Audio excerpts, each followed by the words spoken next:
Susan, Yes. do you remember But, your favorite childhood hobby and where you grew up?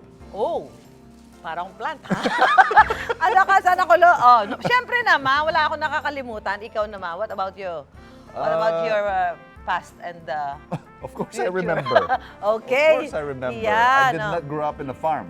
Okay, yeah. And anyway, yung iba kasi madalas nang makalimot. Nako, parang lahat naman tayo may ganyang moments. Oo. Yung pagiging makakalimutin. Pero ikonsulta natin yan kung yan ba'y normal pa o hindi na dito sa UH Clinic. Makakasama natin si Dr. Pearl Angeli Diamante, isang neurologist. Ayan, good morning, Doc. Morning. Welcome Good po morning, sa Doc unang Pearl. hirit. Ayan. Doc, ito, unang tanong natin. Halos lahat naman po tayo may nalilimutan paminsan-minsan, di ba? Pero kailan mo masasabing isang medical condition na yung pagiging makakalimutin natin? Okay, so kadalasan po nagiging kondisyon na po siya pag paulit-ulit na po siyang nangyayari. Okay. Paisa-isa, pwede pa nating palampasin, pero pag paulit-ulit na o kaya palala ng palala, yun, mukhang kailangan na po nating pag-isipan. So yung minsan na ba, hinahanap mo yung reading glasses mo, nasaan? Nakalagay pala dito. Sa ulo. Sa ulo. Yung ganun, ano po ang ano doon, Doc? Kung pag ganun-ganun lang po, paminsan-minsan, Okay pa yun. pwede pa po yun. Meron pa rin namang tinatawag na normal na Oo, ganun. mamaya isa-isayin natin yung mga sitwasyon. Oh, oo. Doc, ito, may kinalaman ba sa edad yung pagiging makakalimutin? Ano po ba yung iba pang factor?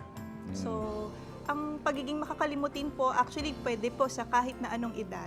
Okay, pero mas common lang po siya sa nakakatanda kasi may mga sakit po tayong mas nakikita po natin sa mga nagkakaedad. Okay. Pero Yung kapag tinatawag na ulyanin, ano? Yes. Oo, yan. Parang, pero pwede rin po kasi sa sa mga kabataan or sa mga middle-aged people. Pero mas kadalasan po, iba na po yung dahilan. Iba. pagka gano'n, parang medical, ano na siguro yun. Yes. Okay. Ito, Doc, para ma-visualize natin ano ba yung nangyayari sa human brain, sa utak natin, kapag nagiging makakalimutin tayo. Meron ba siyang physical manifestation sa utak? Ito, Okay. Doc, yan. Sige po. So, dito po sa brain kasi natin, pagka nagkakaroon po ng makakalimutin, marami actually parts po ng brain na pwedeng maging apektado. Pero ang pinaka-common po yun dito po sa may prefrontal cortex na tinatawag. So, Okay. sa bandang harapan po yun ng brain. Alright. Dito naman po sa bandang loob, banda po dito sa ilalim, Ayan. may tinatawag din po tayong hippocampus. So actually, ano po siya parang marami pong posibilidad, pero mas common lang po dito sa mga areas na ito na apektado. So, pero trauma. pwede rin lahat. Trauma, head injury, pwedeng yung mga napapanood natin sa mga teleserye, Oo. na aksidente, nabago, Ang tawag sa ganun, nag-amnesia. amnesia. Oo. yung Pwede po. amnesia. Pwede yun. Pwede po. Kapag amnesia, malalani, wala ka na maalala. Doon, sino ako? Ito, Doc. May mga pwede hubang gawin para maiwasan yung pagiging makakalimutin natin. Marami po actually. So, unang-una po, pwede po tayong gumamit ng mga brain exercises. Ano ba yung mga brain exercises po? So, mga Games? mga games, Ah, ganun puzzles, pala. Sabi ko sa'yo, lagi tayo board mag-games games, Oo. mind games, Ah, yung mga mag-iisip reading? po kayo. Ganun? Pagbabasa po, At saka daw dapat lagi ka makikipagkwentuhan. yes. Yung doom scrolling, minsan yung sa, di ba? Wag yun. Scroll ka ng scroll sa gadget Wala mo, tapos yun. kung ano-ano nakikita mo. Maaapektuhan ang mata mo doon, pero hindi yung brain mo. Oo. Ito po, Doc, magbibigay kami ng ilang sitwasyon at ipaliwanag nyo lang po sa amin kung normal lang po ba ito o dapat ikabahala. Ayan, maganda yan. Lahat tayo relate dyan. O, yan, makinig mabuti lahat, ha? Una, Doc, madalas mangyari, halimbawa, nasa sala ka, yan, pupunta ka sa kusina, pero pagdating mo sa kusina, Ano nga ba gagawin ko dito? makakalimutan mo kung bakit ka pumunta sa kusina. Yung ganyan, Doc, ano mapaliwanag dyan? Okay, yun nga, pag paisa-isang beses, pwede pa rin po siyang normal. Oo. Pero kapag kunyari, ang nakakalimutan mo na yung naiiwan mo nang nakabukas yung kalan. Ayun, O mahirap kaya, yun.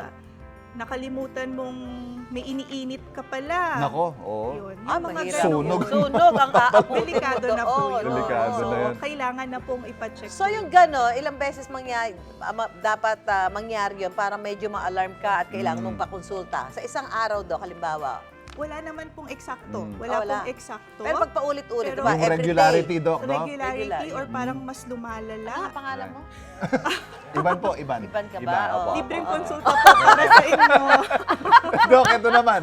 May mga taong hirap na hirap alalahanin yung pangalan ng mga tao. Sabihin mo, I'm just bad with names, di ba? Pero Oh. naaalala nila yung mukha, pero hindi Ma-recall yung pangalan. Eh, Ano ano ba ang yun? maliwanag dito, Doc? At ito may posibleng kondisyon na rin. Depende po. So kung ang nakakalimutan nyo pong pangalan ay mga kamag-anak ninyo o Nako. kaya yung mga matagal Member nyo ng nang pamilya. kasama, yung mga ganun po, baka hindi na po magandang senyales Oo, yun. pero pag halimbawa iba, halimbawa Yung sa mga trabaho natin. once in a blue moon mo lang yes. makita. Kilala kita eh. Oo. Ay, hindi ko lang alam pangalan mo. Yan. Di ba, Doc? Okay Nangyayari naman. talaga Opo, yun, di okay ba? lang. Oo. Pwede pa ho talaga yung mangyari. Eto, Ayan. Doc, yung childhood po natin, posible ba na talagang hindi na natin maalala? Ano ba yung mga edad na, yung mga memories, maaalala pa natin, Doc? Bakit May gano'n? pinapatamaan ka ba? Sinasabi ko Ay, ba sa'yo? okay. Hindi, Sabi ko, hindi. ikaw Yung- naalala mo yung sa mga lumaki childhood sa mo. farm. Baka yung gano'n po. Okay, Doc. Anyway, go Okay. ahead. So, kadalasan po, ang una pong naapektuhan sa memorya, yung mga recent, yung mga bago. Ah. Bago po, after po noon, tsaka pa lang po yung magiging makakalimutan po natin kadalasan, yung mga luma na. Mm. So, kung mapapansin niyo yung mga may edad na po, naalala pa nila kung saan sila nag-aral, kung Oo sino nga. yung mga, anong mga ginawa nila nung kabataan, Right. yung mga pang-araw-araw, yung ginawa nila kanina, kahapon, yun yung madalas Madalas po na. Ito, nila. Doc, natanong ko sa inyo to kanina. Kung nanganak na, nagiging makakalimutin. Kasi halimbawa, cesarean yan. Oo daw. Yung naturukan ka ng epidural. O kaya ako, halimbawa, naoperahan ako. Oo, yung mga na, naturukan. Siyempre, tuturukan ka ng yan, mga anesthesia. Anesthesia, Oo. yun daw. O, timo nga, nalimutan mo. Oo Ano nga, ano nalimutan tinurok ko. sa'yo? Hindi ko na alam. May tamis. Go ahead, Doc. Go ahead. Okay.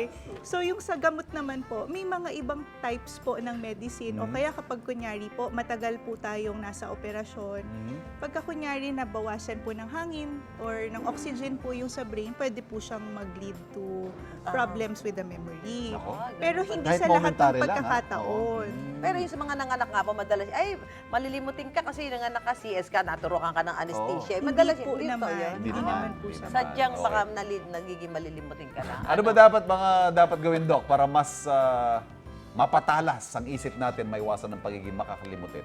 Okay, so gaya nga po nung napag-usapan ho natin, Mm.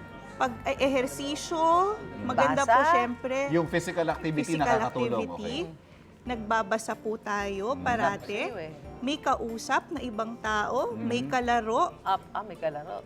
tsaka Tama. syempre po, good and healthy eating or diet. Meron bang mga Bakit may brain foods gulay? na tinatawag, Doc, pampatala sa memorya or Yes. basically just yung beneficial sa Sabi brain function? Peanuts Okay. daw, totoo ba yan? Yes, Kaya yes. pala mabenta man eh. Kaya no? pala mataas ang uric ko.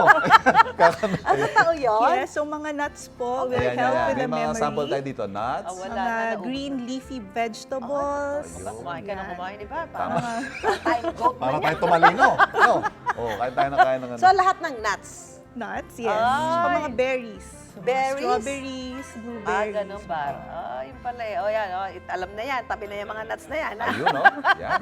Ayan ang mga kakainin natin para tayo yung ating memory tumama. Nako, Doc Pearl, maraming salamat sa mga binigay niyo impormasyon sa Very amin. Sigurado helpful. yung mga kapuso natin, marami silang natutunan sa segment na ito. Nako, na-i-announce ni Doc yung man eh. Magmamahal na yan.